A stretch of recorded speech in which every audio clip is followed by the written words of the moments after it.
কুঠিয়াল সাহেবের জীবনের শেষ দিন অবধি তিনি কুঠিয়াল সাহেবের সাথে ছিলেন। আর কুঠিয়াল সাহেবের এতটাই বিশ্বস্ত হয়ে পড়েছিলেন রামমোহন বন্দ্যোপাধ্যায় যে কুঠিয়াল সাহেব তার সম্পত্তির 50% তিনি রামমোহন বন্দ্যোপাধ্যায়কে দান করে দিয়ে গেছিলেন।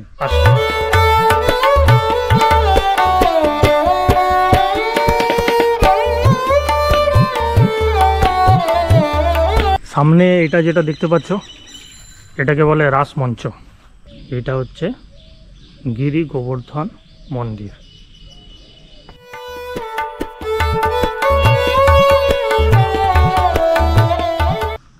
আর তখন থেকেই এই বন্দ্যোপাধ্যায় পরিবারের হাতে থাকা বিভিন্ন সম্পত্তি জমিজমা সব সরকার বাজেয়াপ্ত করে নেয়। সামনে দেখতে পাচ্ছ একটা পুরনো বাড়ি যেটা পুরো ধ্বংসস্তূপে পরিণত হয়েছে।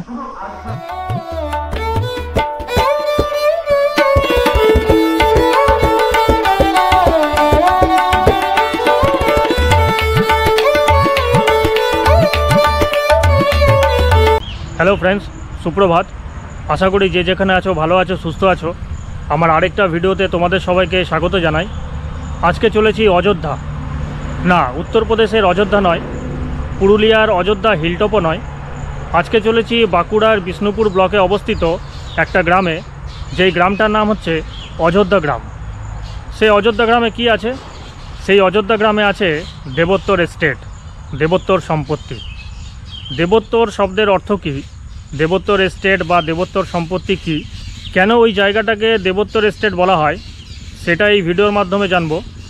ইংরেজ শাসনামলে এই গোটা পশ্চিমবঙ্গে যে কটা জমিদার পরিবার ছিল তার মধ্যে অন্যতম ছিল বন্দ্যোপাধ্যায় পরিবার।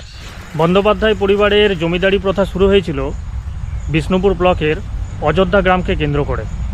সেই অযোধ্যা গ্রামেই আছে বন্দ্যোপাধ্যায় পরিবারের রাজবাড়ি এবং দেবোত্তর এস্টেট। সেই বন্দ্যোপাধ্যায় পরিবারের রাজবাড়ি দেখতে এবং দেবোত্তর এস্টেট দেখতে আজকে চলেছি বাঁকুড়ার অযোধ্যা গ্রামে। আর আমি আজকে চলেছি দুর্গাপুর থেকে। আর দুর্গাপুর থেকে অযোধ্যা গ্রামের দূরত্ব 57 কিলোমিটার গুগল ম্যাপে দেখলাম। আর আমি দুর্গাপুর থেকে যেই রুটে যাব সেই রুটটা হচ্ছে দুর্গাপুর ব্যারেজ, বড়জোড়া, বেলিয়াতোর হয়ে যাব। আর বেলিয়াতোর থেকে দুটো রাস্তা তোমার বেঁকে যায়, একটা বাঁকুড়ার দিকে চলে যায় আর আরেকটা চলে যায় সোনামুখী বর্ধমানের দিকে। আর আমাকে যেতে হবে সোনামুখী বর্ধমান রোডে। আর বেলিয়াতোর থেকে ওই অযোধ্যা গ্রামের দূরত্ব মোটামুটি 26 কিলোমিটার। ঘড়িতে বাজে এখন সকাল 9টা। আর যেই জায়গাটাতে আমি দাঁড়িয়ে আছি এইখান থেকে বেলিয়াতোরের দূরত্ব মোটামুটি 5 থেকে 6 কিলোমিটার। তো আমি অনেকটাই চলে এসেছি। আর যেই জায়গাটাতে আমি এখন দাঁড়িয়ে আছি সেই জায়গাটার পরিবেশটা শুধু দেখো, চারিদিকে তুমি শাল গাছের জঙ্গল দেখতে পাবে। আর এটা হচ্ছে মেন রাস্তা, এই যে স্টেট বাসটা যাচ্ছে এটা তোমার দুর্গাপুরের দিকে চলে যাচ্ছে। আর আজকের জার্নিটা করব আমার বাইকে করে, বাইক নিয়ে বাড়ি থেকে বেরিয়ে পড়েছি। তো চলো আজকের যাত্রা শুরু করা যাক। আর অযোধ্যা গ্রামে গিয়ে তোমাদের সাথে আবার কথা হচ্ছে।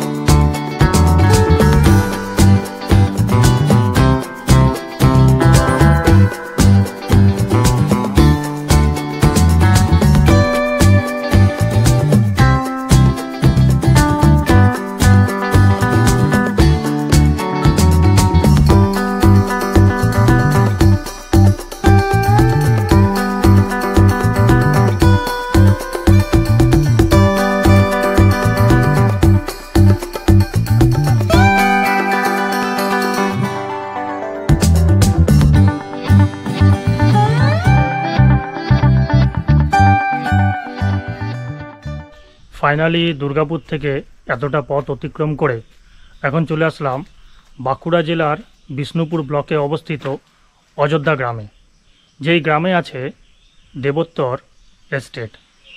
আর এই গ্রামে আছে বন্দ্যোপাধ্যায় পরিবারের রাজবাড়ি। তো আমি এখন দাঁড়িয়ে আছি বন্দ্যোপাধ্যায় পরিবারের রাজবাড়ির সিংহদুয়ারের সামনে। আর এই হচ্ছে রাজবাড়ির সিংহদুয়ার। আর এখানে লেখা আছে অযোধ্যা দেবোত্তর এস্টেট, অযোধ্যা, নামপাড়া, বাঁকুড়া।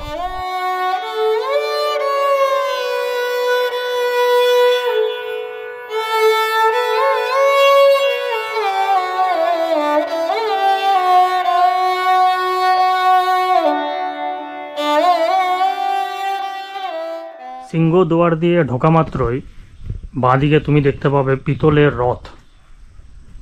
রথযাত্রার সময় এই রথটা ব্যবহার করা হয়। বহু বছরকার পুরনো এই রথ দেখেই বোঝা যাচ্ছে।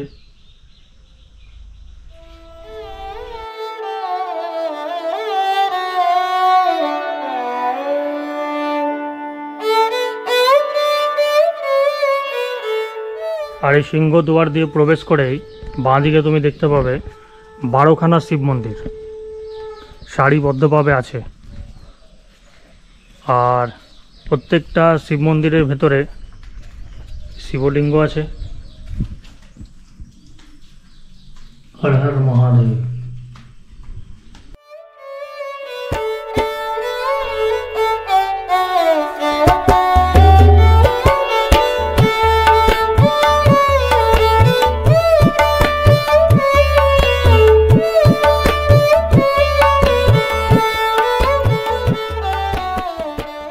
আজ থেকে প্রায় 200 বছর আগে এক গরিব ব্রাহ্মণ ছিলেন যার নাম নিমাই বন্দ্যোপাধ্যায়। সে নিমাই বন্দ্যোপাধ্যায়ের 4 সন্তান ছিলেন। তার মধ্যে মেজ সন্তান যার নাম রামমোহন বন্দ্যোপাধ্যায়, তিনি কর্মসংস্থানের জন্য বাড়ি থেকে বেরিয়ে পড়েন এবং কাজ খুঁজতে খুঁজতে তিনি পৌঁছে যান শ্রীরামপুরে। শ্রীরামপুরে কুঠিয়াল সাহেবের বাড়িতে তিনি পৌঁছান এবং কুঠিয়াল সাহেবের বাড়িতে তিনি কর্মজীবন শুরু করেন। আর কয়েকদিনের মধ্যেই তিনি কুঠিয়াল সাহেবের বিশ্বস্ত হয়ে ওঠেন। কুঠিয়াল সাহেবের জীবনের শেষ দিন অবধি তিনি কুঠিয়াল সাহেবের সাথে ছিলেন।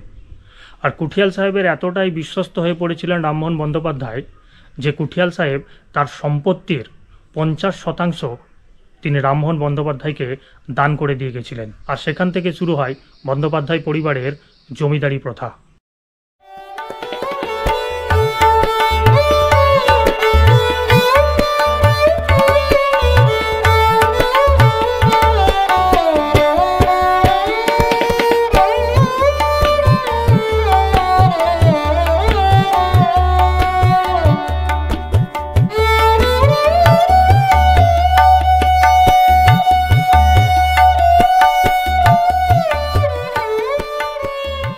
আর এই হচ্ছে দেবোত্তর এস্টেটের পরিসর। অনেক কিছু ভগ্নপ্রায় হয়ে গেছে। এদিকে যে পাঁচিল ছিল সেগুলো দেখতে পাচ্ছি ভগ্নপ্রায়, কিন্তু দেওয়ালে এখনও টেরাকোটার কাজ রয়েছে। দেওয়ালে তুমি এখনও টেরাকোটার কাজ দেখতে পাবে, কিন্তু ভগ্নপ্রায় হয়ে গেছে পাঁচিল। এখানে আসলে এই দেবোত্তর এস্টেটে তুমি আর কি কি দেখতে পাবে, তো চলো একটু ঘুরে ঘুরে দেখি। সামনে এটা যেটা দেখতে পাচ্ছ এটাকে বলে রাসমঞ্চ। এই যে রাসমঞ্চটা দেখতে পাচ্ছ, এই রাসমঞ্চের ইতিহাস এখানে লেখা আছে যে প্রায় 5 ফুট উচ্চতা বিশিষ্ট অষ্টকোণাকৃতি একটি পাথরের চাতালের ওপর নির্মিত বাঁকুড়া জেলার মধ্যে সর্বোচ্চ এই রাসমঞ্চটি আনুমানিক 1829 খ্রিস্টাব্দে জমিদার কৃষ্ণমোহন বন্দ্যোপাধ্যায় নির্মাণ করিয়াছিলেন। নিমাই বন্দ্যোপাধ্যায়ের স্ত্রী রঙ্গমণি রাস উৎসব করতে চেয়ে তার বড় ছেলে কৃষ্ণমোহনকে এই রাসমঞ্চ তৈরি করার নির্দেশ দিয়েছিলেন। ইতিহাস বলছে আনুমানিক 1835 খ্রিস্টাব্দে জমিদার রামমোহন বন্দ্যোপাধ্যায়ের আমলে নির্মাণ করা হয়। গোবর্ধন মন্দিরটি এক অভিনব নির্মাণ রীতির নিদর্শন।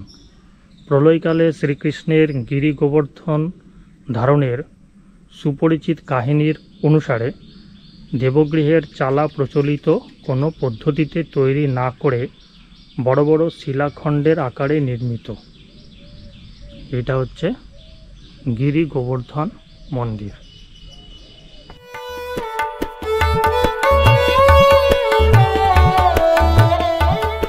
বাঁকুড়ার এই অযোধ্যা গ্রামকে মূল কেন্দ্র করে বন্দ্যোপাধ্যায় পরিবারের জমিদারি প্রথা শুরু হয়েছিল। প্রায় 108 জন লাঠিয়াল প্রহরী পুরো রাজবাড়িটা পাহারা দিতেন। আর এই বন্দ্যোপাধ্যায় পরিবার বারবার ইংরেজদের বিরুদ্ধে বিদ্রোহ করতেন। তারা নীল চাষ করতে চাইতেন না।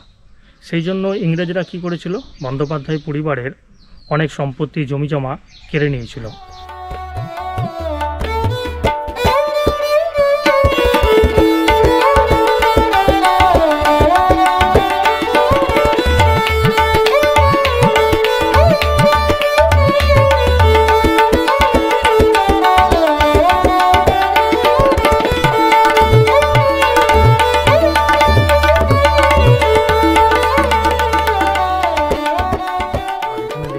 একটা মঞ্চ ছিল যেটা ধ্বংসস্তূপে পরিণত হয়েছে,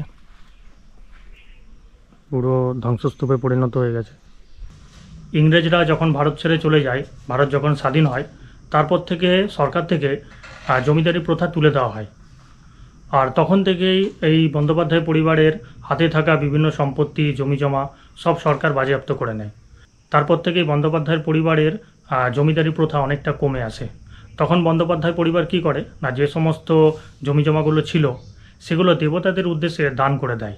হিন্দু ধর্মমতে কোনো ভূমি দেবতাদের উদ্দেশ্যে দান করাকে বলা হয় দেবোত্তর এস্টেট বা দেবোত্তর সম্পত্তি। দেবতা অদৃশ্য শক্তি হলেও দেবতাদের সম্পত্তি ধারণের ক্ষমতা আছে। একবার যখন কেউ দেবতার উদ্দেশ্যে কোনো ভূমি দান করে দেয় তখন কিন্তু সে সেটা ফেরত পায় না। তো দেবোত্তর এস্টেট বা দেবোত্তর সম্পত্তি হচ্ছে একটা চিরস্থায়ী দান। তো বন্দ্যোপাধ্যায় পরিবারের হাতে থাকা সেই জমি দেবতাদের উদ্দেশ্যে চিরস্থায়ীভাবে দান করে দেওয়া হয়। এই অযোধ্যা গ্রামে বন্দ্যোপাধ্যায়ের হাতে থাকা জমি ভগবানের উদ্দেশ্যে দান করে দেওয়া হয়। সেই জন্য এই জায়গাটাকে বলা হয় অযোধ্যা দেবোত্তর এস্টেট। এটা হচ্ছে মেন সিংহদ্বার ছিল, এখন বাইরে চলে আসলাম। এই রাস্তাটা দিয়ে প্রবেশ করেছিলাম। সামনেও একটা সিংহদ্বার আছে, এই পাশে যেমন একটা গ্রাম আছে, সিংহদ্বার দিয়ে চলে গেলে ওই পাশেও একটা গ্রাম আছে। আর এই দিকটা দেখি কি আছে, পেছন দিকটায় সারিবদ্ধভাবে শিব মন্দিরগুলো আছে। এইদিকে প্রাচীর দিয়ে ঘেরা আছে। আর বাঁ দিকে আমি দেখতে পাচ্ছি একটা ধ্বংসাবশেষ, কোনো একটা বাড়ি, দালান বা কিছু একটা ছিল, যার এখন ধ্বংসাবশেষ দেখতে পাচ্ছি, পুরো ধ্বংসস্তূপে পরিণত হয়েছে। এই যে দেখতে পাচ্ছি, এটা একটা কোনো বাড়ি টাড়ি ছিল, সেটা এখন ধ্বংসস্তূপে পরিণত হয়েছে। এই যে সামনে দেখতে পাচ্ছি একটা পুরনো বাড়ি, যেটা পুরো ধ্বংসস্তূপে পরিণত হয়েছে, পুরো আগাছা আর গাছে ভরে গেছে। আর সামনেই আছে ধান মাঠ। আর আমার বাঁদিকে হচ্ছে অযোধ্যা এস্টেট, বন্দ্যোপাধ্যায় পরিবারের রাজবাড়ি। খুবই শান্ত এবং নিরিবিলি জায়গা, এখানে এসে কিছুটা সময় কাটাতে পারো। আর পুজো দেওয়ার ব্যবস্থা আছে, এখানে পুজো অর্চনা হচ্ছে দেখতে পাচ্ছি ভেতরে। আর দুর্গাপূজার সময় এখানে কিন্তু এই বন্দ্যোপাধ্যায় পরিবারের দুর্গাপুজো হয়। দুর্গাপুজোর সময় এখানে এসে বন্দ্যোপাধ্যায় পরিবারের দুর্গাপুজোও দেখতে পারো। আর রাসের সময় এখানেও কিন্তু অনুষ্ঠান হয়, সেই রাসের সময় বা দোল উৎসবের সময় এখানে কিন্তু আসতে পারো। অযোধ্যা দেবোত্তর এস্টেট বা বন্দ্যোপাধ্যায় পরিবারের রাজবাড়ি দেখে বেরিয়ে চলে আসলাম।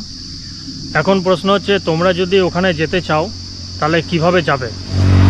যেই রুট ধরে দুর্গাপুর থেকে আমি অযোধ্যা গ্রামে পৌঁছালাম, সেই রুট ফলো করে তোমরা যেতে পারো। আমি দুর্গাপুর থেকে বড়জোড়া, বেলিয়াতোর, তারপরে বেলিয়াতোর থেকে সোনামুখী রাস্তা ধরে নিয়েছিলাম। ওখান থেকে ছান্দারে পৌঁছেছিলাম। ছান্দার থেকে তোমার পাঁচালে চলে এসেছিলাম। পাঁচাল থেকে ডান দিকের একটা রাস্তা চলে গেছে, যেটা গেছে তোমার লায়েক বাঁধের দিকে। তো লায়েক বাঁধে গিয়ে লায়েক বাঁধ থেকে আবার ডান দিকে টার্নিং নিয়ে নিয়েছিলাম। লায়েক বাঁধ থেকে মোটামুটি 3 থেকে 4 কিলোমিটার দূরত্বেই আছে অযোধ্যা গ্রাম। তো এই রুট ফলো করে তোমরা কিন্তু ওখানে যেতে পারো। ওখানে গিয়ে কিছু সময় কাটাতে পারো, ফটোশ্যুট করতে পারো, ভিডিওগ্রাফি করতে পারো। তবে একটা জিনিস বলি, যদি প্রি ওয়েডিং ভিডিও শ্যুট ওখানে করতে চাও তাহলে কিন্তু স্পেশাল ওখানে পারমিশন নিতে হবে। উইদাউট পারমিশনে কিন্তু সেখানে কোনো রকম প্রি ওয়েডিং ভিডিও শ্যুট করা যাবে না, এটা কিন্তু মনে রাখতে হবে। তো এখন যেই জায়গাটাতে আমি দাঁড়িয়ে আছি, এইখান থেকে তোমার ছান্দারের দূরত্ব হচ্ছে 8 কিলোমিটার। এটা হচ্ছে পাঁচাল আর ছান্দারের মাঝখানে। এই জায়গাটাতে দাঁড়িয়ে ভিডিওটা শ্যুট করছি, তার কারণ হচ্ছে এই যে রাস্তাটা আর রাস্তার দুপাশে যে শাল গাছ, এটা অসাধারণ লাগছে দেখতে।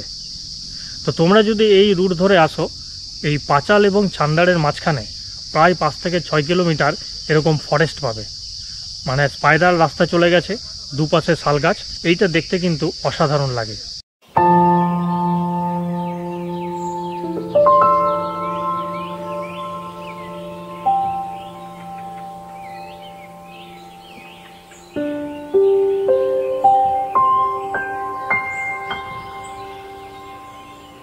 তো আজকের ভিডিওটা এখানেই শেষ করব। ভিডিওটা কেমন লেগেছে কমেন্ট করে অবশ্যই জানাবে। যদি ভালো লেগে থাকে তাহলে একটা লাইক দেবে, চ্যানেলটা আমার সাবস্ক্রাইব করবে। আর খুব শীঘ্রই দেখা হচ্ছে তোমাদের সাথে অন্য কোনো ভিডিওতে। Till then take care and বাবাই।